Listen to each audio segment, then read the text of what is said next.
Hello, everyone. In today's episode, I want to talk to you guys about Atomos Shinobi Mark II. Let's get it. First, I want to talk about a few good things about this guy, and then after that, I'm going to shit on it. All right, first one being I purchased recently, as soon as it came out, actually. It's been a couple of months, several months now. First, good things. First of all, it is very bright. It is very bright, and even on the daytime, sunny times, I purchased it around August, so even at very sunny times, it works perfectly, and no problems at all compared to old ones. I don't know. I have Shinobi 7-inch for my monitor for my big one, and I have an Atomos Ninja, and this is I didn't compare them, but it's pretty bright. It can clearly see everything even on the sunny days. Second one is the size. Look how tiny, look how small and tiny this is. Like very light.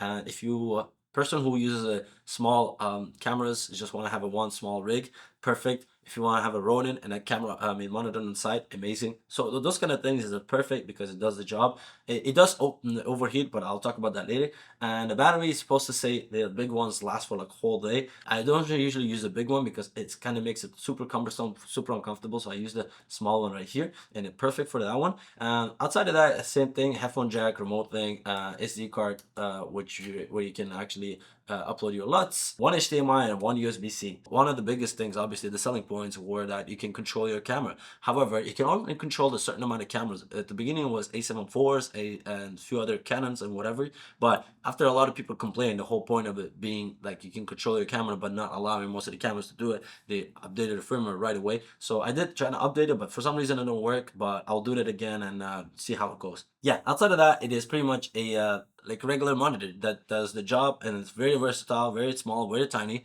very lightweight, amazing, and it gives you all the options. Now with my FX3, I can control the iris, f-stops, shutter angle, ISO, whatever, and then the tracking, obviously. Alright, so that was all the good things about this guy. Now let's talk shit. Okay, first one being a HDMI and USB-C. HDMI is good. Obviously, they're never gonna add an HDMI out because they did that in the past. They had its SDI versions, and they discontinued right away because they probably realized they're not going to sell other items. It would be amazing if they add an HDMI out, however, whatever. They only have one rigging point right here. That is it. There's nothing else. How is this possible for a whole monitor to be able to rig in only one place? I get it. They wanted to keep it super tiny, super convenient and small to use for everybody. But now what I have to do if I'm putting on my Ronin and using my when I'm using my Ronin, I have to use a monitor.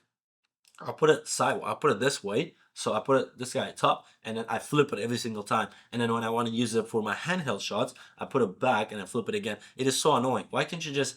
Now I have to either buy a cage or keep doing that. And if I want to buy a cage, that means it's gonna get heavy again. The whole point of it, it's supposed to be lightweight and easy to use and portable. But now with a cage, makes a cage for $70 or $60 or whatever it is. It's gonna become more bulkier. It's gonna become heavier. Yes, it's gonna allow me to attach it to how I want it, but it's not the whole like it's not the reason they're making this. It's very annoying because now I have to do extra step every single time, but they could literally attach it one more right here, but they didn't. Third one is a booting problem. Sometimes when I press this and I wait for it, and I'm like, is it on? Is it not on? I press it already. It takes literally 5 seconds to turn on. Like even my other most old piece of shit, it's already turns out way quicker than this. And this is supposed to be a quick monitor or whatever. Like it makes no sense to me. I why don't like there's nothing in it. It's just a monitor.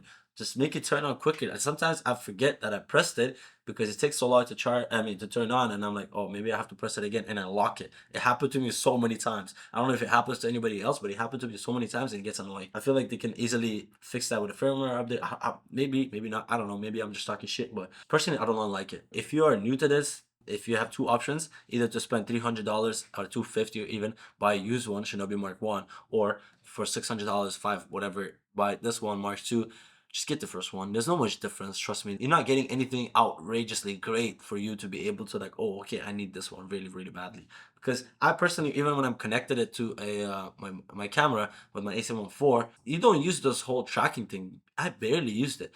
So it's not ideal. If you're buying it just for that, sure. Do you really need it? If you don't, then just get the Mark 1. Like it's not worth it whatsoever. Personal opinion, not worth. Do not spend your money extra $600. Save it, buy a mic or something like that. Yeah.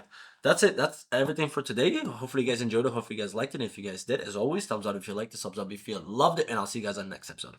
Ciao.